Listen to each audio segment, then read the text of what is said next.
Hello friends, പുതിയ വീഡിയോയിലേക്ക് എല്ലാവർക്കും സ്വാഗതം. എല്ലാവരും സുഖമാണോ? ഞങ്ങൾ ഇവിടെ സുഖമായിരിക്കുന്നു. ഇന്ന് ഞാൻ ഉണ്ടാക്കാൻ പോകുന്നത് നേന്ത്രപ്പഴം പുളിശ്ശേരിയാണ് കേട്ടോ. അതിനുവേണ്ടി 2 നേന്ത്രപ്പഴം മീഡിയം സൈസിൽ കട്ട് ചെയ്തത്, 1/2 ടീസ്പൂൺ മഞ്ഞൾപ്പൊടി, 3 അച്ച് ശർക്കര, ആവശ്യത്തിന് വെള്ളം ചേർത്ത് നന്നായി മിക്സ് ചെയ്യണം.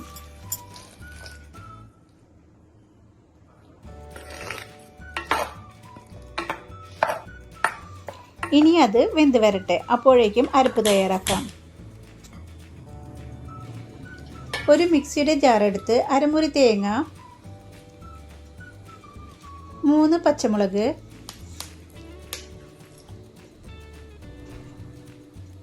ആവശ്യത്തിന് തൈരും ചേർത്ത് നന്നായി അരച്ചെടുക്കണം.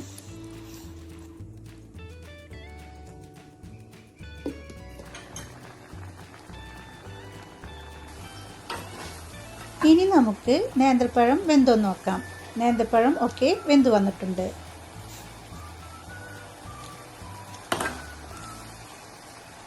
ഇനി തേങ്ങ അരച്ചത് ചേർത്ത് നന്നായി മിക്സ് ചെയ്യാം.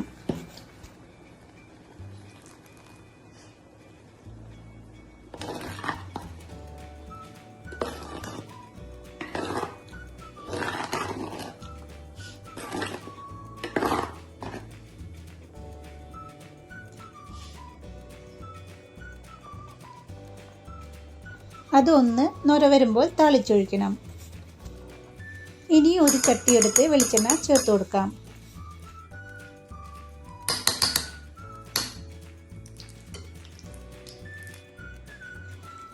എണ്ണ ചൂടായി വരുമ്പോൾ കടുക് പൊട്ടിക്കണം. കടുക് പൊട്ടിയതിനു ശേഷം കറിവേപ്പിലയും മുളകും ചേർത്ത് കൊടുക്കാം. ഈ താളിപ്പ് പുളിശ്ശേരിയിലേക്ക് ചേർത്ത് കൊടുക്കണം. ഇത്രയേ ഉള്ളൂ നമ്മുടെ നേന്ത്രപ്പഴം പുളിശ്ശേരി. വീഡിയോ ഇഷ്ടമായാൽ ലൈക്ക് ചെയ്യാനും സബ്സ്ക്രൈബ് ചെയ്യാനും കമൻറ്റ് ചെയ്യാനും ഷെയർ ചെയ്യാനും മറക്കല്ലേ. ഇനി നെക്സ്റ്റ് റെസിപ്പി ആയിട്ട് വരുന്നത് വരെ എല്ലാവർക്കും താങ്ക് യു.